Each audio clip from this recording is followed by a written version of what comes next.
Radhe Radhe all of you. आज का बेटा हमारा टॉपिक है क्यूब एंड डाइस। ठीक है, इसमें कुछ क्यूब के क्वेश्चन होंगे, कुछ डाइस के क्वेश्चन होंगे।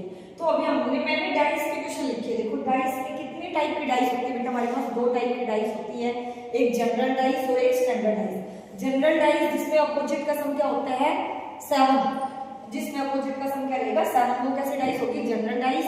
और हमें ये पहचानना है कि कैसी डाइस है। यदि हमारे पास सिंगल डाइस दे रखी होगी इट मींस वो हमारे पास जनरल डाइस है। स्टैंडर्ड डाइस होंगी जिसमें 2, 3, 4, 5 कितनी भी डाइस हम ले सकते हैं, उनको क्या कहेंगे हम स्टैंडर्ड डाइस। अब हमारे पास ये कैसी डाइस है स्टैंडर्ड डाइस। इसमें अपोजिट का सम क्या नहीं होगा 7 नहीं होगा, कुछ भी हो सकता है। मतलब रेयर चांस में हमारे पास 7 भी आ जाएगा, लेकिन नॉर्मली अपोजिट का सम 7 नहीं होगा। इसमें जो फेस हमें दिखाई दे रहे हैं ना, ये फेस क्या होती है बेटा एडजेसेंट फेस। एक क्या होता है एडजेसेंट फेस और एक अपोजिट फेस। एडजेसेंट फेस क्या होता है बेटा? जो हमें दिखाई दे रहा है ना, ये सारे जो दिखाई दे रहे हैं हमें दो डाइस हैं, और ये जो नंबर हमें दिखाई दे रहे हैं ये कैसे फेस है एडजेसेंट फेस, मतलब जो हमें दिख रहे हैं। और इनके हमें क्या निकालना है अपोजिट फेस, मतलब जो हमें दिखाई नहीं दे रही वो क्या होंगे अपोजिट फेस। अब पहले वाले क्वेश्चन में किसके अपोजिट निकालना है 5 के अपोजिट फेस निकालना है। देखो एक से पहले first dice 2, second dice 2 dice दे रखी है हमें। अब हमें सबसे पहले डाइस अपोजिट निकालने के लिए इन दोनों डाइस में कॉमन चीजें देखनी है कि दोनों में क्या चीज कॉमन है। देखो इन दोनों में क्या चीज कॉमन है 2, और इसमें भी 2 है, तो 2 कॉमन हो गया। तो उस 2 से मतलब 2 के अलावा कोई भी कॉमन चीजें हो, उस कॉमन चीज से हमें क्या चलना है क्लॉकवाइज डायरेक्शन में चलना है। तो क्लॉकवाइज चलो या एंटी क्लॉकवाइज, लेकिन दोनों डायरेक्शन में सेम चलना है। ये नहीं कि इसमें क्लॉकवाइज चल रही है इसमें एंटी क्लॉकवाइज, तो क्वेश्चन हो जाएगा हमारा गलत। तो क्लॉकवाइज चल रही है तो क्या हो गया बेटा ये 2, 4, 1, और इसमें क्लॉकवाइज चले तो क्या हो गया भाई 2, 6 और 3। ठीक है, हमने लिख दिया। अब हमें किसके अपोजिट निकालना है 5 के अपोजिट, लेकिन 5 तो कहीं है ही नहीं। मतलब जो ऊपर और नीचे होंगे ना वही एक दूसरे के क्या होंगे अपोजिट। यहाँ मतलब 4 के अपोजिट क्या हो जाएगा 6, 6 के अपोजिट क्या होगा 4, 1 के अपोजिट 3 और 3 के अपोजिट 1। क्लियर है? अब हमें निकालना है इसके 5 तो हमें मिला ही नहीं, लेकिन हमारे पास क्या है अब हम क्या चेक करेंगे ऑप्शन चेक करेंगे। देखो 1 है, 1 5 के अपोजिट हो सकता है? नहीं हो सकता। क्यों नहीं हो सकता? क्योंकि वह किसके अपोजिट है 3 के, तो मतलब 1 हमारे पास क्या हो गया गलत। अगला देखो 2 है, 2 हो सकता है किसी के अपोजिट नहीं है, लेकिन आगे भी देख लेते हैं 3 हो सकता है? नहीं हो सकता क्योंकि किसके अपोजिट है 1 के अपोजिट है। 6 हो सकता है? नहीं हो सकता क्योंकि किसके अपोजिट है भाई 4 के। एट लास्ट हमारे पास क्या बचा 2, आंसर हमारा क्या आ गया। मतलब जब हमारे पास यहाँ पे नहीं निकले तो हमने क्या देखना है ऑप्शन चेक करने हैं, और ऑप्शन से जो यहाँ पे देखना है कि 4 कौन किसके अपोजिट है। यहाँ से देखा, यहाँ से हमें मिल जाएगा कि कौन किसके अपोजिट है। ये क्वेश्चन क्लियर हो गया होगा। सेकंड क्वेश्चन देखो बेटा हमारे पास 4 1 2 4 5 3।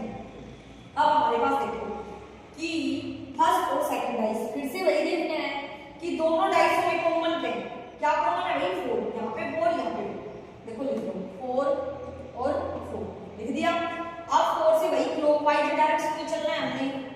ठीक है, तो यहाँ पे क्या गया भाई 4 2 1, यहाँ पे क्या गया 4 3 5। फिर से हमें क्या देखने हैं ऑप्शन देखने हैं भाई। तो बेटा यहाँ आ गए थे हमने 4 के नीचे 4 2 3 लिख दिया। अब हमें किसके अपोजिट बताना है बेटा 6 के अपोजिट बताना है क्या होगा। देखो अब हमारे पास यहाँ पे कहीं 6 है नहीं है, लेकिन हमें ये पता है कि जो अपोन में है वही एक दूसरे के क्या है अपोजिट।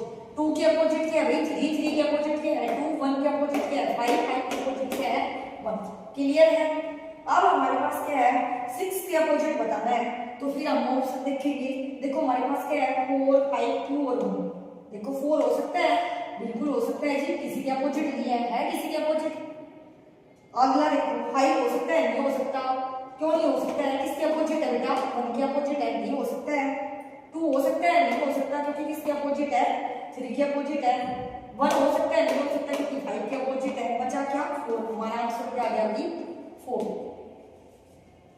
क्लियर है? नेक्स्ट अब हमारे पास पहले दो क्वेश्चनों में जो डाइस थी, अब हमारे पास कितने डाइस हैं, कोई दिक्कत नहीं है, 2 हो 3 हो 4 हो, सिर्फ हमें रीजन पता होना चाहिए और लॉजिक पता होना चाहिए कि हमें क्या करना है। अब हमें देखो दोनों कोई भी 2 डाइस उठा लो जिसमें जो चीज पूछी गई है वो कॉमन ना हो। हमारे पास क्या है 4, तो हमें इन तीनों डाइस में उस डाइस को पहले ज्यादा इंपॉर्टेंस देनी है जिसमें 4 कॉमन ना हो, क्योंकि अगर कोई चीज कॉमन ही होगी तो हम अपोजिट कैसे निकाल पाएंगे, अपोजिट तो तभी निकालेंगे ना तो हमारे पास वो चीज कॉमन ही ना हो। तो पहले देखो कौन सी डाइस में ऐसी डाइस है जिसमें 4 कॉमन है। यदि मैं फर्स्ट नोट को लेती हूँ तो दोनों में 4 कॉमन है, तो हम 4 से 4 निकालेंगे कैसे? तो देखो लेकिन फर्स्ट और थर्ड क्या चीज कॉमन नहीं है, 4 कॉमन नहीं है। देखो क्या चीज कॉमन है, हम ले लेंगे फर्स्ट एंड थर्ड डाइस। क्या चीज कॉमन है भाई दोनों में?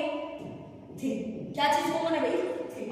वही 3 से क्लॉकवाइज वही तो सभी में सेम रहेगा कि हमें जो चीज कॉमन है उसी से क्या चलना है, क्लॉकवाइज।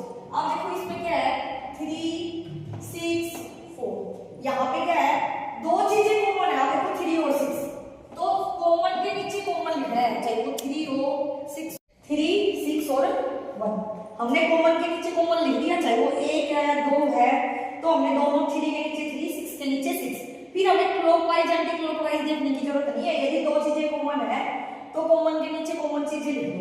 अब हमें देखो किसके नीचे निकालना है भाई 4 के अपोजिट क्या होगा? देखो 4 के नीचे क्या है 1, मतलब 4 के अपोजिट क्या हो जाएगा 1। यही से निकल गया, हमें उसको देखने की जरूरत ही नहीं। हमारा आंसर क्या आ गया 1।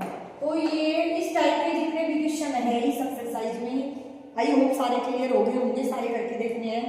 और नेक्स्ट टाइप मैं कल करूंगा।